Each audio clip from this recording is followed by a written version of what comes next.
Dipancarluaskan dari lantai dasar Sentral Bisnis Jakarta Islamic Center, Radio JC 107.7 FM, suara peradaban Islam Jakarta, cerdas menginspirasi. Assalamualaikum warahmatullahi wabarakatuh, Mitra JC. Alhamdulillah di siang hari ini Dara kembali hadir menyapa Mitra JC di ruang dengarnya, dan juga sudah hadir bersama Dara Umi Ani Pratmawati MPD selaku Kepala Sekolah SDS Kasih Ananda 1. Nah, Mitra JC, hari ini kita akan bahas tentang mengapa anak mogok sekolah. Nah, pernah nggak sih ngalamin anak yang mau sekolah tuh banyak banget dramanya, atau bahkan dia nggak mau berangkat ke sekolah gitu ya, atau misalkan ketika PJJ ya dia nggak mau ngerjain tugas gitu ya. Dan ini sebenarnya mungkin sering terjadi gitu ya di keseharian ya, apalagi ketika anak memang benar-benar bad mood gitu kan. Nah, tentu ini akan menjadi pembahasan yang menarik insya Allah, dan tentunya Mitra JC ditunggu partisipasinya, tinggalkan di kolom komentar juga, dan boleh bertanya seputar anak mogok sekolah. Tapi sebelum kita berlanjut ya tentang pembahasan kita, Dara akan menyapa terlebih dahulu Umi Anak. Assalamualaikum Umi. Waalaikumsalam warahmatullahi wabarakatuh, Mbak Dara. Sehat nih? Alhamdulillah sehat. Ini dari sekolah langsung ya? Yes, dari sekolah langsung ke tujuan utama, yaitu Radio JC.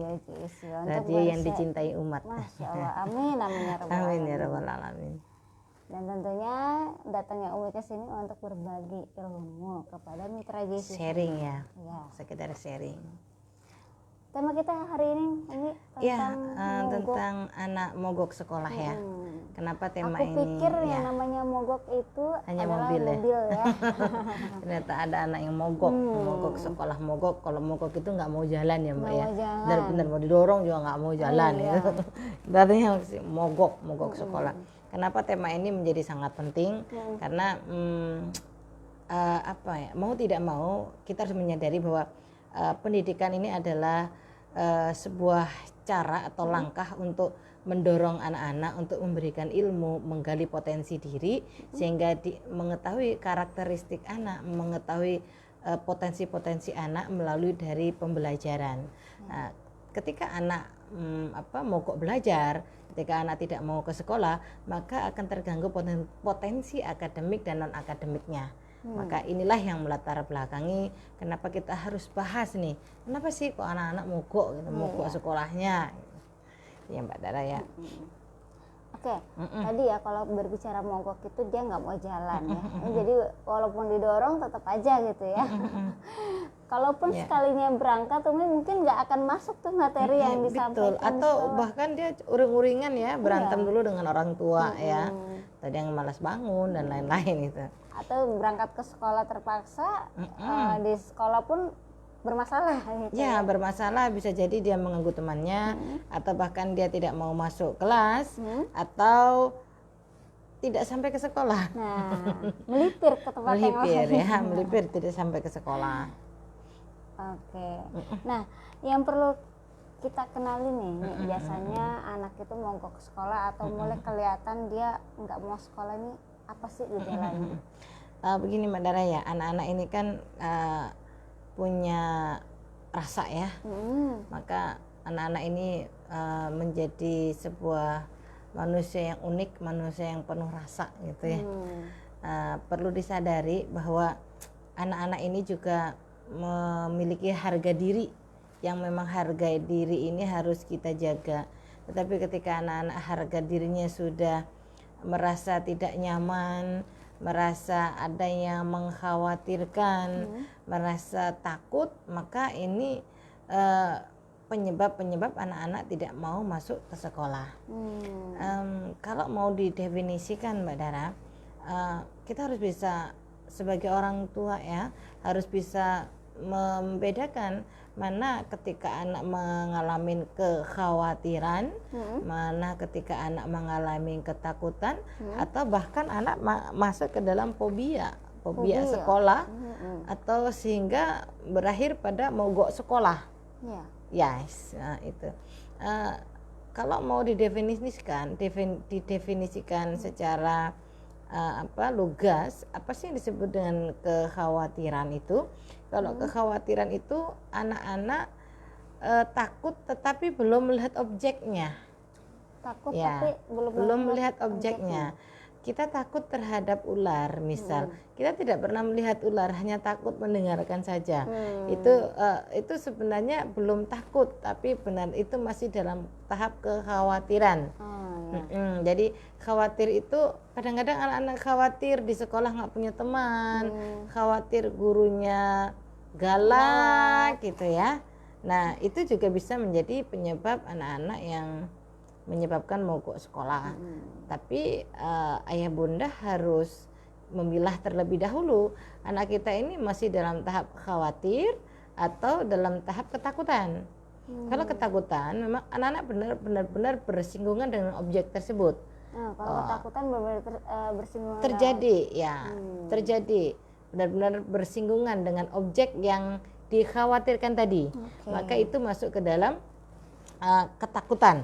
Ya, masuk dalam takut. Nah, ketakutan yang berlebihan itulah masuk ke dalam fobia. Ya. Jadi kekhawatiran dan ketakutan itu harus dibedakan. Beda sekali. Kadang-kadang kan orang tua, anakku takut sekolah, anakku takut loh mau ini. Stop, sudah bersinggungan fisik belum? Sudah melihat objek belum?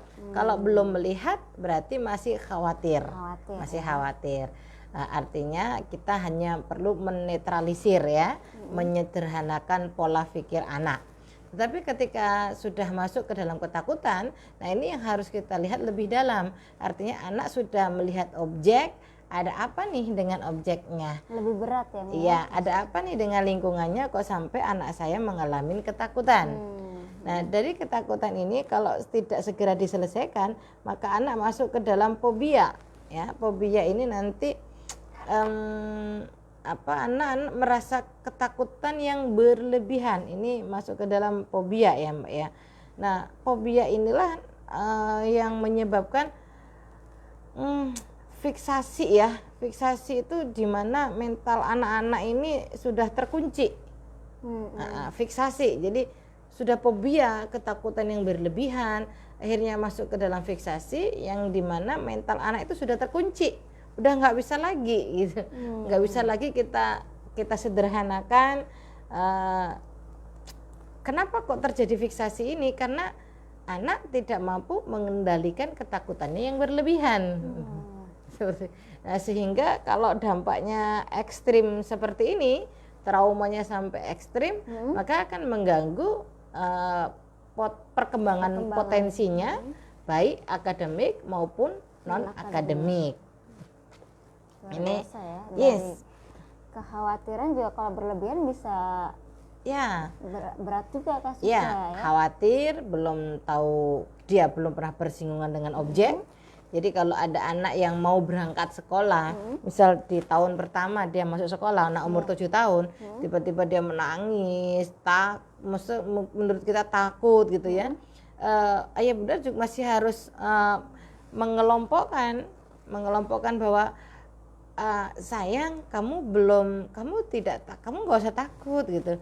Itu jangan kata takut yang keluar. Sayang, kamu nggak usah khawatir gitu. Jadi peran orang tua di sini juga penting banget sangat. Karena yang membuat anak nyaman, membuat anak merasa aman, terdampingi ini adalah orang tua. Maka sayang, kamu nggak usah khawatir, ada bunda yang mengantarkan kamu. Yuk kita berangkat bareng. Nah, ketika sudah terjadi, masuklah di sekolah, ngelihat objeknya, dia bersinggungan dengan objeknya. Ketakutan semakin menjadi, kita lihat apa nih bentuk ketakutannya. Nah, karena kalau ketakutan yang semakin kuat, masuk ke dalam fobia, dan fobia itu bisa menyebabkan fiksasi, di mana mental seseorang ini menjadi terkunci.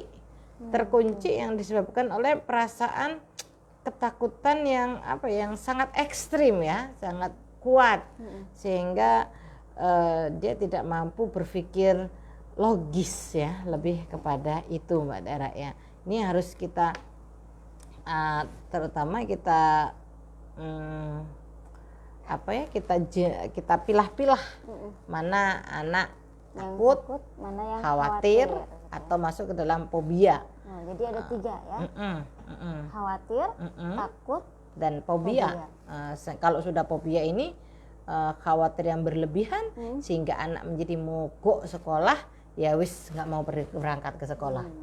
Didorong kayak apapun nggak mau, pastinya anak lebih suka di rumah. Mungkin lebih baik dia nangis berantem dibanding untuk dia pergi ke sekolah. Nah, sebelum terjadi itu, kita sebagai orang tua harus pandai-pandai mengidentifikasi. caranya gimana tuh, Mi? Ya, ketika misalnya seperti ini, ketika anak kita ajak, yuk anak kita sekolah, anak kita menolak untuk berangkat sekolah. Enggak, Mam, aku nggak mau sekolah hari ini, dengan jelas dia berkata seperti itu. Atau dia nangis rewel, enggak mau pergi ke sekolah. Nah, ini juga ada indikasi ini mau mogok sekolah nih kalau sudah seperti ini. Hati-hati nih kalau sudah enggak, Mam, aku nggak mau, benar-benar dia menolak untuk sekolah. Ini Bunda harus mengidentifikasi bahwa ini adalah salah satu perilaku anak untuk mogok sekolah. Kalau dibiarkan terus, ya anak nggak mau sekolah.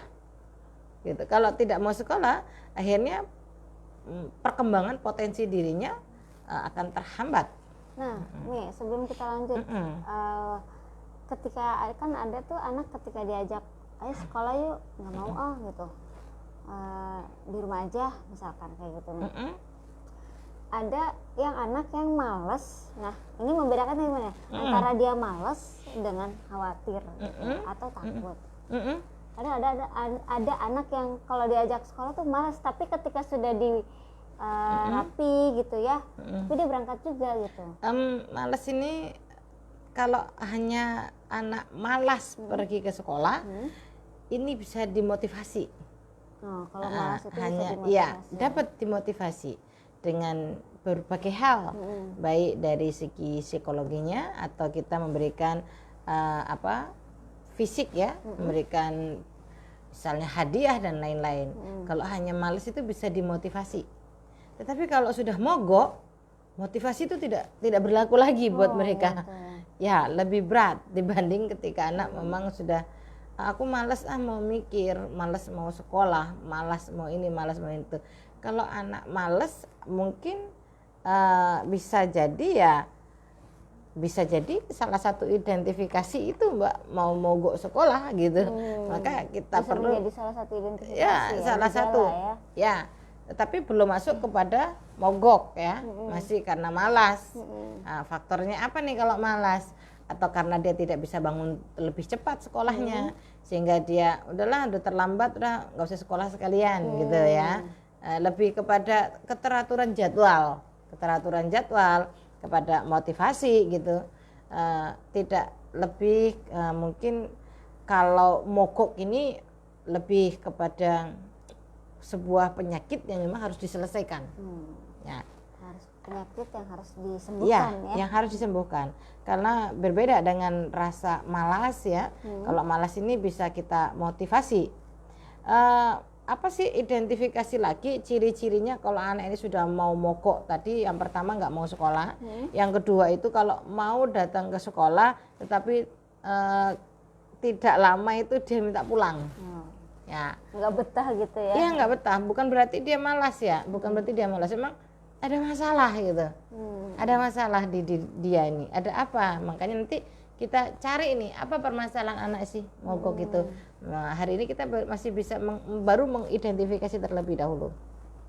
Selanjutnya sifat mogok ini dapat kita identifikasi bahwa setiap kali dia melawan kepada guru. Guru dilawan, dikasih tugas dia melawan guru. Guru tidak dijadikan sebagai orang tua di sekolah, tetapi dia melakukan perlawanan.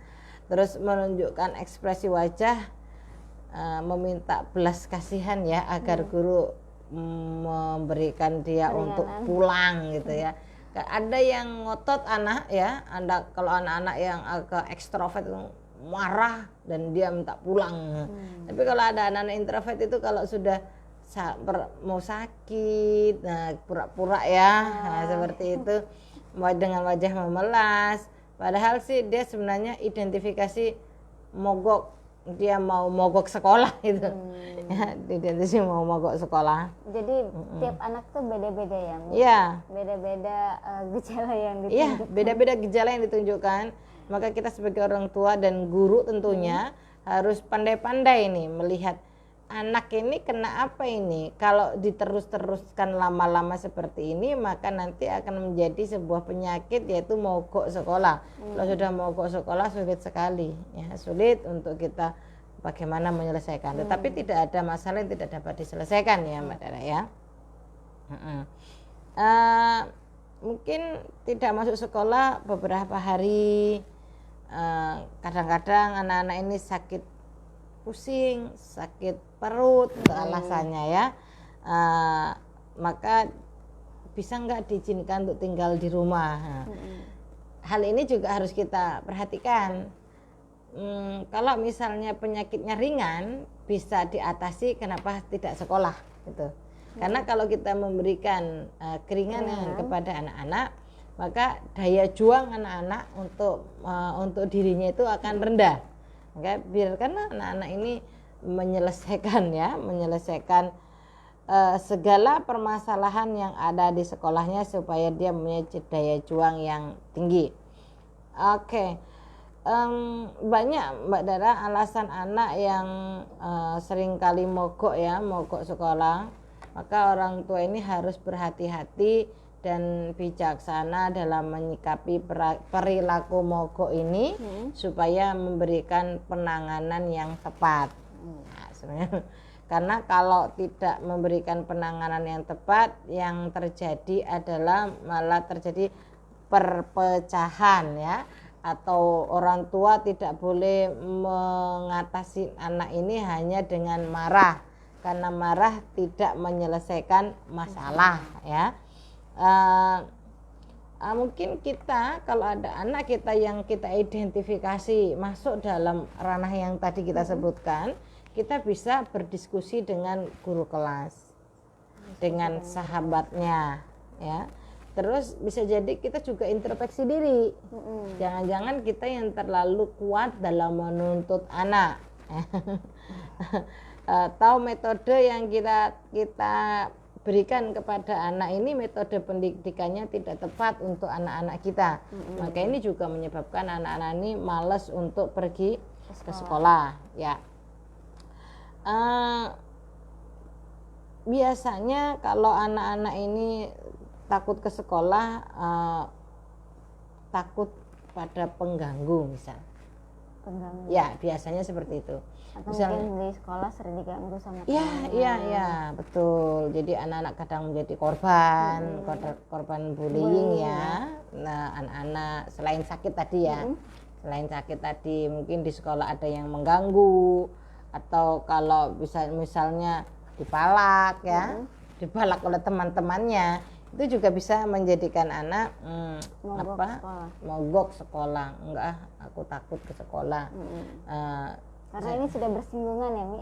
Ya, karena ini sudah bersinggungan ya, bukan apa namanya? Bukan kategori khawatir. Ya, bukan kategori dia khawatir, tapi memang dia takut untuk sekolah. Maka kita juga harus menyelesaikan dengan baik, dengan bijaksana. Selain itu, selain di sekolah juga faktor di rumah perlu dilihat juga.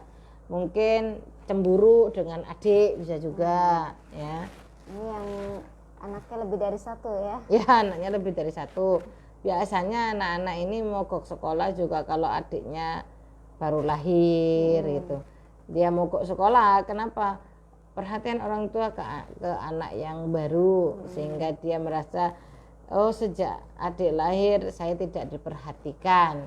Nah, itu juga bisa menjadi faktor penyebab anak untuk mogok sekolah. Nah, kalau sudah seperti ini, orang tua baiknya ya memberikan pemahaman kepada anak, tidak usah menjadi takut kalau punya adik. Dan yang jadi masalah itu kan kalau tetangga sudah memberikan racun ya. Ya, memberikan racun kalau punya adik kamu nggak akan disayang. Nah, itu ada kata-kata itu selalu menjadi apa ya, kalau hari ini tuh sudah menjadi bahan yang selalu keluar dari ibu, dari ibu yang mana. Ya. Iya, padahal itu racun itu. Kalau kita mau memahami itu adalah racun buat anak-anak, racun. Maka bunda-bunda, ayolah kita berhenti untuk berbicara toksik ya, berbicara untuk meracunin anak-anak kita atau anak-anak orang lain gitu.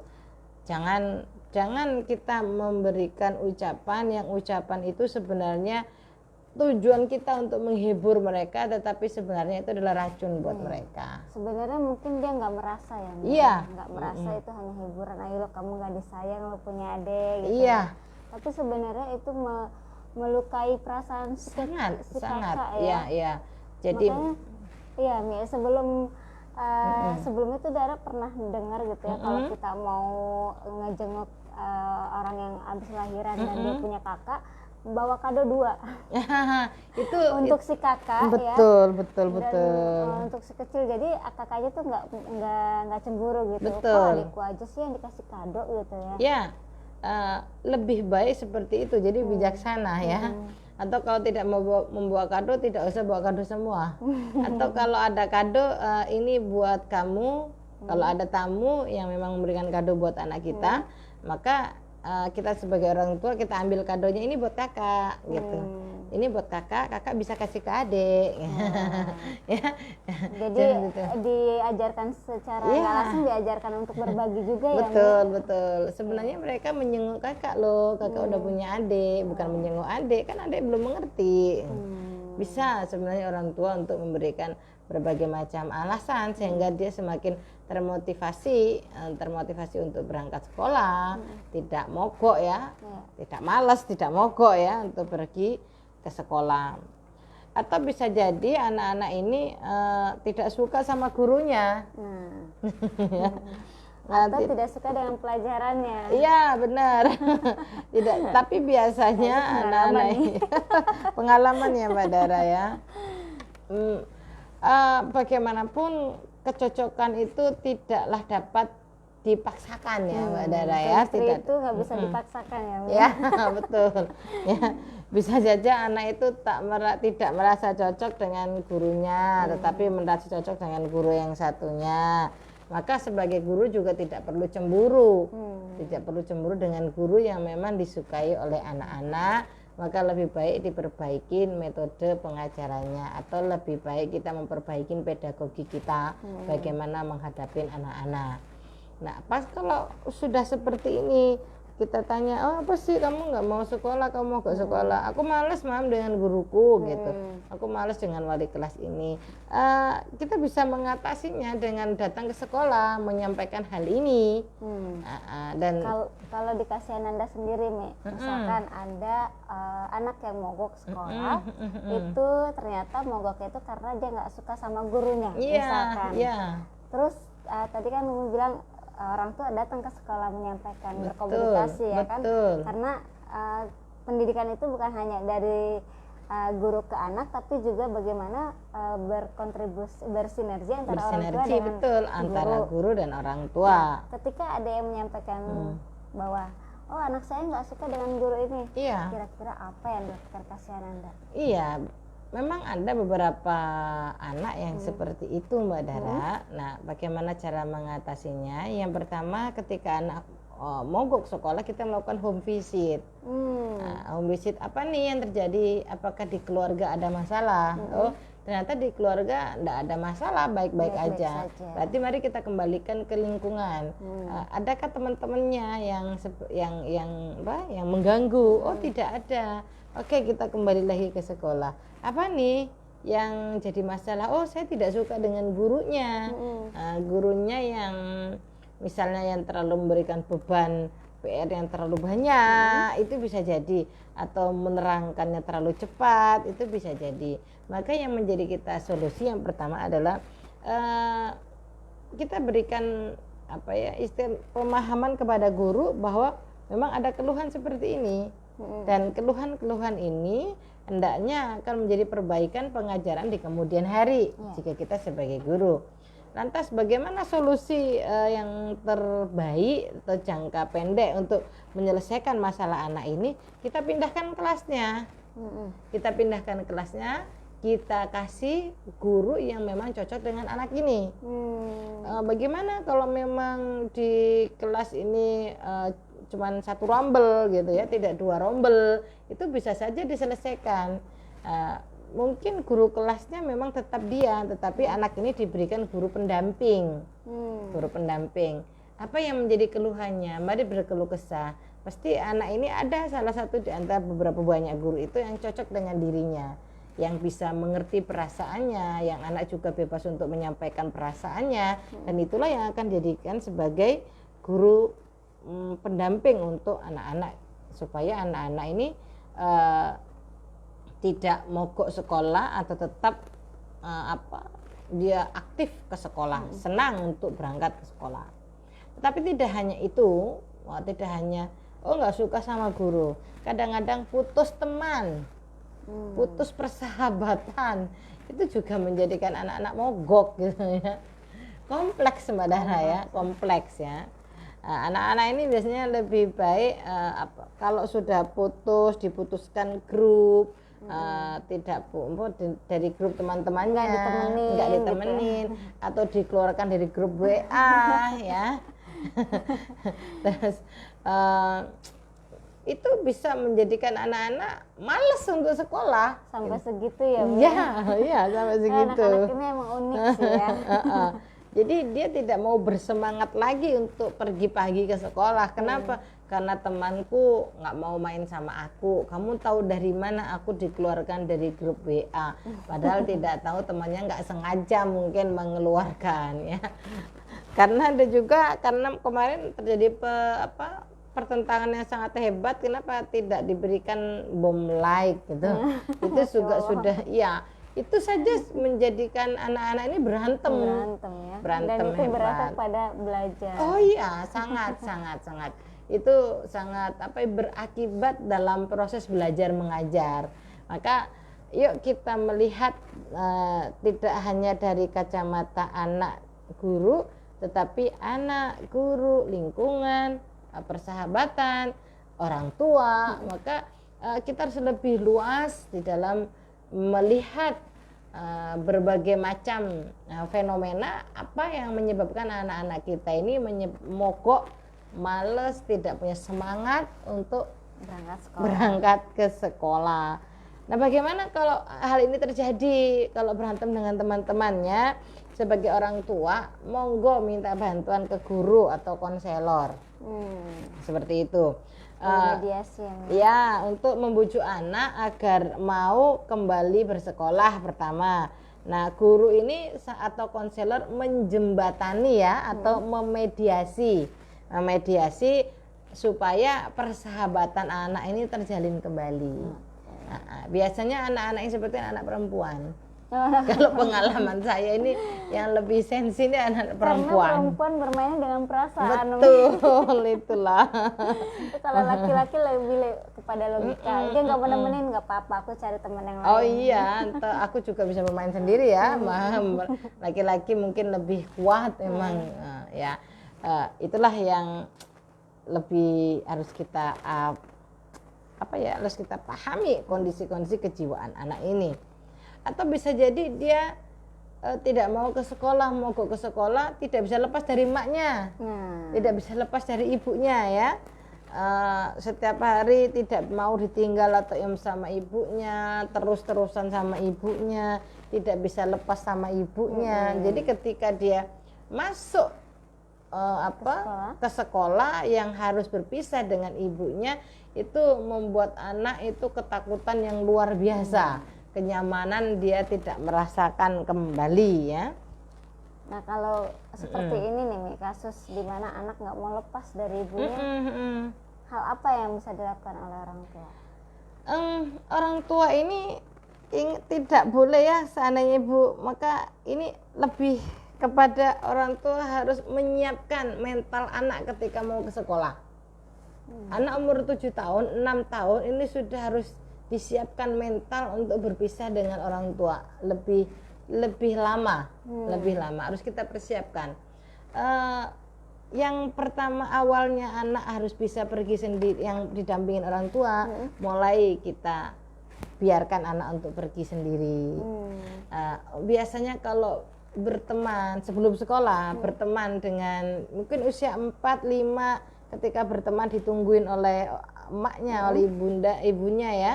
Usia 6 tahun sudah kita lepas, tidak usah kita tunggu dulu. Supaya itu kita menyiapkan mental anak-anak ya, dan lagi ayah bunda juga jangan mau dimanipulasi oleh anak ya. Dimanipulasi oleh anak, yang mana anak-anak ini terkadang nggak mau sekolah karena nggak mau ditunggu ibu. Nah itu kalau ibu mengikuti apa yang diminta anak-anak, ibu-ibu ini sudah kena manipulasi. Manipulasi anak-anak ini ya. Maka apa sih yang harus bisa kita lakukan? Kita yang pertama, kita bisa meninggalkan anak-anak ini, ya kita ajarkan terlebih dahulu, kita titipkan ke kerabat. Sebelum anak masuk ke sekolah umur 7 tahun, biasa dulu kita biasakan titip ke kerabat sekitar 2 jam atau 3 jam. Jadi sebelum dia masuk ke sekolah ya, karena kedekatan dengan orang tua nih, kedekatan dengan ibu, maka kita perlu menyiapkan mental ya.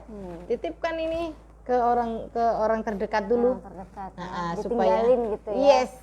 Bahasanya kita tinggalkan terlebih dahulu, kita titipkan ke orang-orang yang kita percaya ya, supaya lepas dengan kita antara mungkin 3 jam atau 4 jam, kita akan jemput kembali. Apa reaksinya?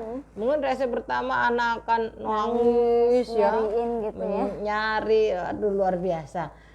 Hari pertama, besok kita coba lagi sampai benar-benar dia mengalami kekuatan secara mental. Iya. Jadi luar biasa ya.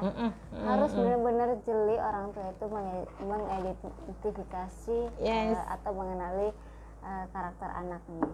Karena mogok sekolah itu ternyata identifikasinya banyak sekali. Banyak yang mulai dari sakit lah. Yang mulai nggak mau berangkat ke sekolah dan lain sebagainya. Tadi tuh udah pernah dijelasin oleh Umi Anik. Yes. Nah, langkah apa nih yang harus dilakukan oleh orang tua ketika anaknya mulai mau ke sekolah? Ketika anak ini tidak mau ke sekolah, yang pertama Bunda tenangkan hati dulu. Orang tuanya lebih dulu ya. Iya. Kita harus menenangkan hati dulu. Jangan sampai karena anak-anak mau malas sekolah atau mogok sekolahnya, kita lebih kepada emosi ya, karena emosi itu tidak menyelesaikan masalah. Maka langkah apa sih yang dilakukan orang tua? Mengamati kejadian di sekolah. Dalam hari ini kita amati nih, apa sih yang menyebabkan anak-anak ini mogok sekolahnya? Apa sih yang menyebabkan anak-anak ini kok malas? Bisa jadi dia tadi itu dengan sahabatnya, atau dengan yang lain. Bisa kita lakukan dengan mengajak bercerita dulu ya tentang sesuatu yang berhubungan dengan sekolahnya, menyapa, gimana tadi kamu di sekolah? Ngobrol santai. Ngobrol santai, betul. Tujuannya adalah mendapatkan informasi ya, informasi kenapa dan mengapa dan apa yang terjadi ketika dia di sekolah. Tujuannya itu yang bisa kita lakukan. Membangkitkan semangat anak. Ayolah nak, kita sekolah nak, jelaskan sekolah itu tempat yang menyenangkan, banyak hal yang akan didapat di sekolah ya.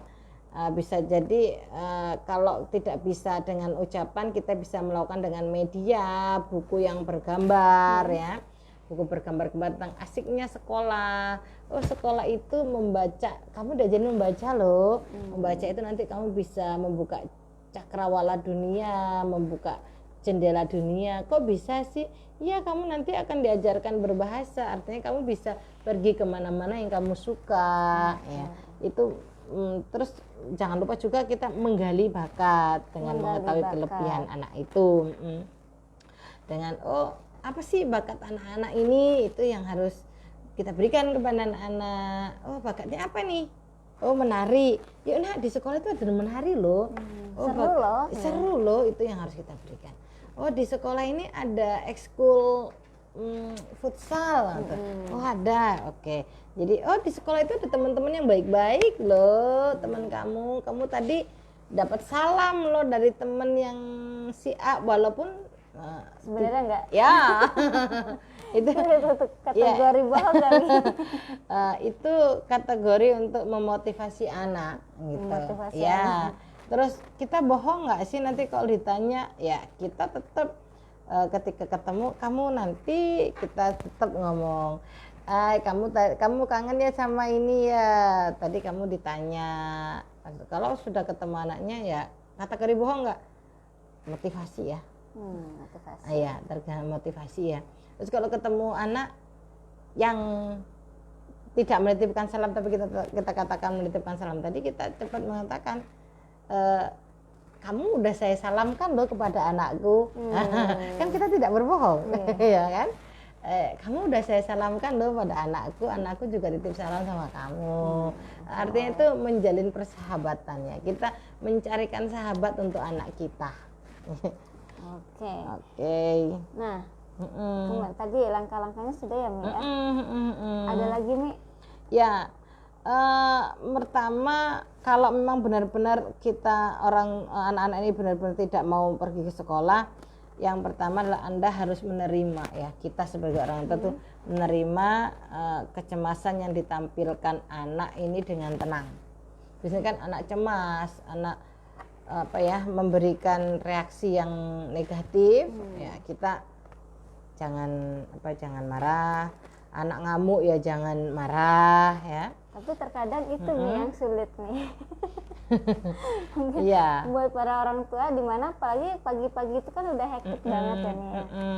Ada urusan domestik, belum lagi yang si kecil mungkin nangis, belum lagi membuat menyiapkan ayah ke kantor gitu ya. Udah dengan hektik ditambah lagi dengan anak yang tidak mau sekolah gitu. Ini tenangkan dulu pikiran kita. Gimana nih menenangkan di suasana yang hektik seperti ini? Iya. Yang pertama kita harus menenangkan diri dan memberikan pengertian kepada pasangan kita bahwa anak kita emosinya sedang tidak stabil. Oke, biarkan saja dulu untuk sementara waktu. Sembari kita tetap menenangkan anak-anak kita dan memberikan pemahaman kepada anak-anak. Selanjutnya ajarkan anak-anak ini, kalau anak-anak lagi marah dalam keadaan tingkat tinggi atau lagi keadaan ngamuk, ya kita ajarkan tuh relaksasi. Yuk tarik napas yuk nak, yuk buang yuk, ayo jangan emosi seperti ini, yuk dadanya ini tuh kan dadanya kencang, yuk kita relaksasi dulu yuk. Kita ajarkan.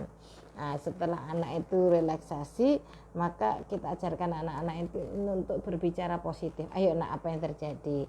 Yakin deh semua akan baik-baik saja kok, enggak ada masalah.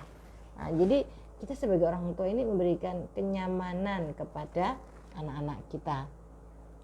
Lantas berikan anak-anak ini kesempatan untuk mengungkapkan pendapatnya, apa yang ia rasakan.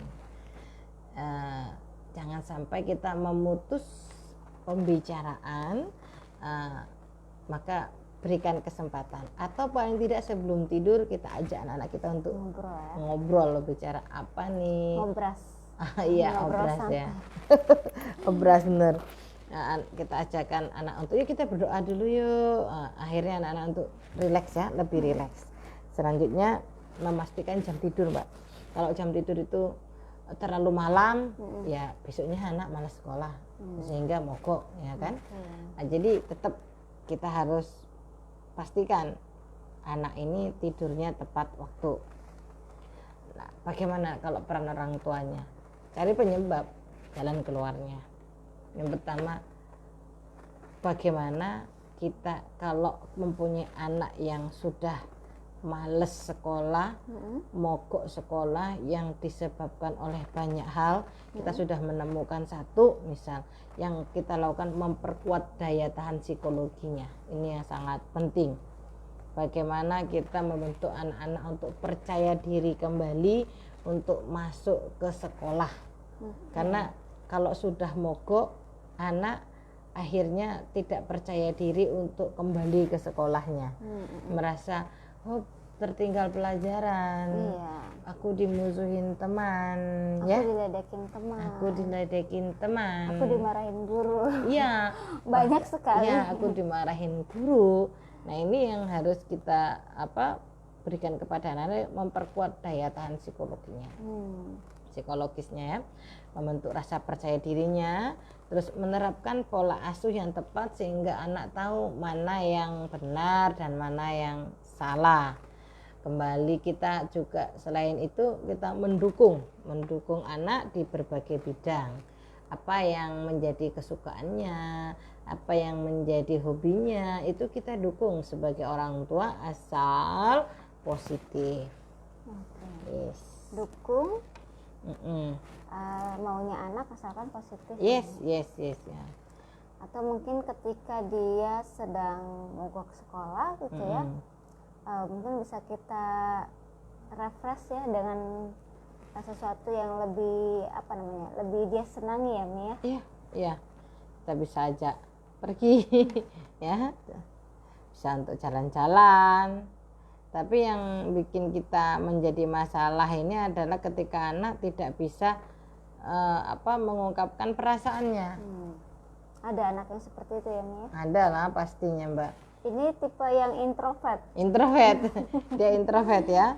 Jadi anak-anak ini tidak bisa mengungkapkan apa sih yang menjadi perasaannya, sehingga dia tidak bisa untuk malas ke sekolah, dia mogok tidak mau sekolah. Nah, ini jangan tanyakanlah, segera ya, kasih anak waktu untuk bisa menjawab apa yang sedang terjadi. Jadi kalau anak kita uring-uringin, kita sudah tahu sifat anak kita ini memang tidak terbuka. Datang uring-uringan ya, kita nggak usah tanyakan dengan segera apa, kenapa, cerita, nggak perlu seperti aku itu. Ibumu, ayo kamu cerita. Iya. Nanti ibu akan ke sana, tidak perlu ya. Kamu berisik gitu. Iya. Jadi, aku mau tidur. Iya. Berikan anak-anak ini kenyamanan saja, jangan tanyakan segera. Tapi ketika anak-anak ini sudah rileks, dia sudah mau untuk bercerita, baru kita jalin komunikasi lebih erat. Kita cari di mana akar permasalahan kenapa terjadi peristiwa di sekolah yang tidak menyenangkan. Oke.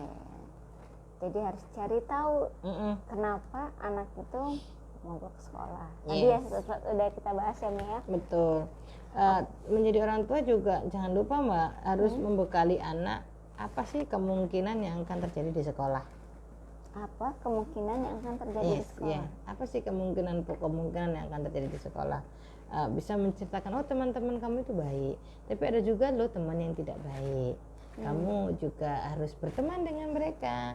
Tapi ketika dia menyakitin kamu laporkan saja ke bapak atau ibu guru. Kamu nggak perlu membalasnya ya, nak.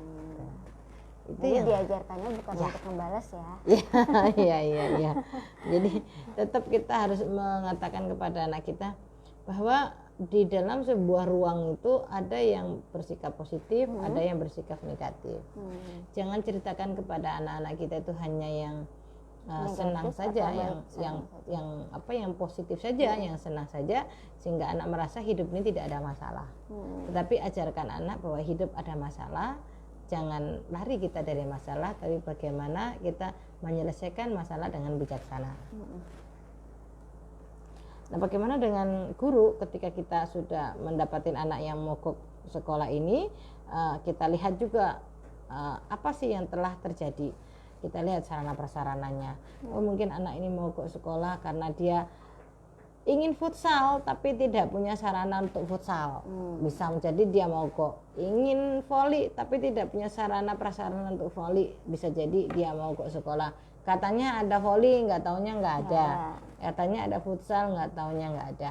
Maka Ada kita basket, sebagai nggak tahu sekolah, ya ada, yes, ya. kita sebagai sekolah harus menyiapkan sarana prasarana untuk tumbuh kembang anak, terutama tumbuh kembang dalam segi fisiknya, kognitifnya. Jadi jangan hanya kita hanya kognitifnya saja, anak belajar di dalam kelas tidak, tapi bagaimana kita menyiapkan sarana prasarana untuk mengembangkan diri anak, termasuk psikomotoriknya, kekuatan otot-otot anak gini, seperti lapangan yang luas, Ya.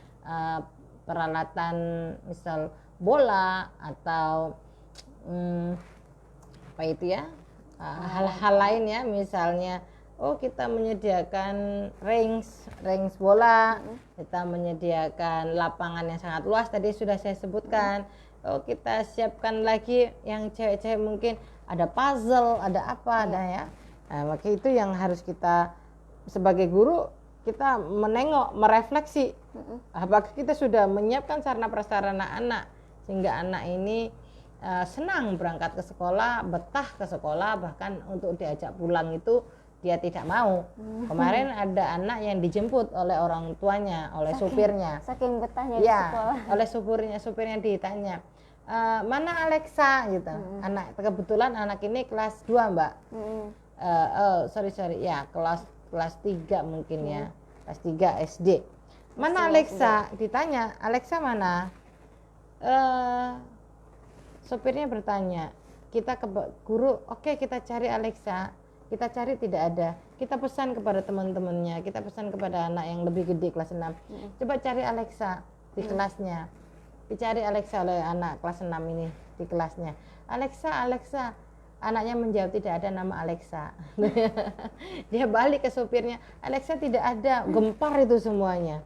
Akhirnya kami guru, Alexa masih ada di kelas. Tidak ada, tadi saya sudah nanya Bu, ternyata emang Alexa tidak mau pulang. Ya, tidak mau pulang, sehingga ketika ditanya Alexa mana, Alexa nggak ada jawabannya, dia sendiri yang menyatakan seperti itu. Insya Allah, inilah ya, Luar ini, biasa, ya ini yang harus kita ciptakan, bagaimana sekolah ini ramah terhadap anak merindukan ruang-ruang belajar, sehingga anak mampu mengoptimalkan potensi akademik dan non akademiknya. Oke Mbak Dara, mungkin itu ya. Oke, kita di menit ke 33 terlepas dari pukul 14 waktu Indonesia Barat. Dan tentunya menarik banget ini pembahasan kita mengenai anak mogok sekolah. Yes. Nah, tadi kita juga sudah paparkan oleh Umi Anik tentang langkah-langkah yang harus kita lakukan, terus identifikasi kenapa anak mogok sekolah, dan juga peranan orang tua juga penting ya, sangat dalam ketika anak mogok sekolah untuk menyelesaikan masalah ya. Oke. Nah, Mitra Jesi, mungkin sebelum ditutup ada closing statement ini. Oke, Mbak Dara, ayah bunda yang saya hormati, bahwa anak mogok sekolah ini kompleks ya, penyebabnya kompleks. Kita harus tahu apa faktor yang mendasari, faktor yang melatar belakangi kenapa anak-anak ini mogok sekolah. Kita juga sebagai orang tua harus mampu membedakan mana yang khawatir, mana ketakutan, dan mana fobia. Dan kita harus menyadari bahwa ketika anak-anak sudah fobia sekolah, maka itu akan mengunci mentalnya, sehingga anak-anak ini mempunyai ketakutan yang sangat berlebihan untuk ke sekolah, dan ini berakibat kepada rendahnya prestasi akademik maupun non akademik.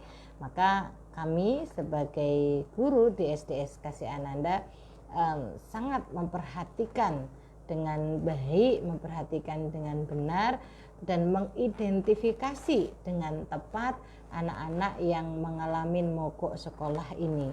Bagaimana kita menyelesaikan dengan tepat, menyelesaikan dengan benar, dan menyelesaikan tanpa ada masalah di kemudian hari.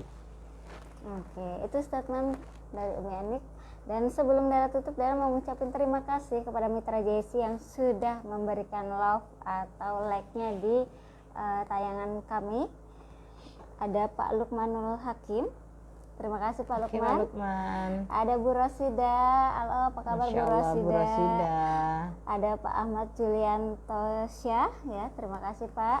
Ada Adila Jihad, kemudian ada Kak Jamilah Mila, ada Bang Faisal Al-Ghifari, dan ada Afa Asalina. Masya Allah. Terima kasih dari Mbak Afa Asalina dari Sukapura hadir nih. Masya Allah, terima kasih Terima Mbak kasih Afa. Mbak Afa. Semoga di tayangan kali ini bermanfaat buat kita semua. semuanya. Dan tentunya sudah di penghujung acara ya. Ya, cukup ya. Udah sebentar lagi mau asyar ya. Iya, insya Allah minggu depan ya, tepatnya di hari Rabu kita akan hadir kembali dengan tema yang lebih menarik. Atau mungkin Mitra JC punya tema ya, atau ingin bahas Pesan tema, bahas apa nih ya? request tema gitu Request ya, boleh langsung inbox aja di Facebook Radio JC. Nanti insya Allah kita akan bicarakan ya. Kita akan sharing-sharing, Kita akan sharing dan mencari solusi yang terbaik dari setiap permasalahan yang ada. Masya Allah. Dan kami pamit undur diri. Ya. Saya Dara. Dan saya Ani Retnawati. Wassalamualaikum warahmatullahi Warahmatullahi wabarakatuh. wabarakatuh.